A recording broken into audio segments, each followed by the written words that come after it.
Donald Trump கொடுத்த கெடுமுடியே இன்னும் சில மணி நேரம் தான் இருக்கு. ஹார்மூஸை நீ ஓபன் பண்ணல அப்படின்னா இந்தியன் டைமை பொறுத்த வரைக்கும் புதன்கிழமை காலையில 5:30 மணிக்கு ஈரானுக்கு நரகத்தை காட்டுவேன் அப்படின்னு அஃபீஷியலாவே அனௌன்ஸ் பண்ணியிருக்காரு. இன்கேஸ் ஈரானை பத்தி தப்பா இப்ப என்ன யாராவது ஒருத்தன் திட்டினானா பளிர்னு அலையிற அளவுக்கு எங்க அம்மாவை பத்தி பேசுற அளவுக்கு பேசியிருக்காரு.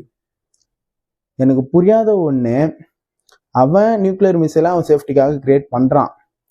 இன்கேஸ் உன்கிட்டயே இருக்கு, அவன் கிரியேட் பண்ணானா உனக்கு அவன் க்ரூட் ஆயில் வேணும். நீ அவனை வச்சு மிரட்டுறது நியூக்ளியர் மிசைலை வச்சு மட்டும்தான். அவன் கண்டுபிடிச்சிட்டானா அவன் மிரட்டலுக்கு பயப்பட மாட்டான். இதுதான் அவன் பிளான். பொறுத்த வரைக்கும் அவன் நியூக்ளியர் மிசைலை கண்டுபிடிக்க கூடாது. புரியல, இது எனக்கு ஒண்ணுமே புரியல, ஃபேராவே இல்லை.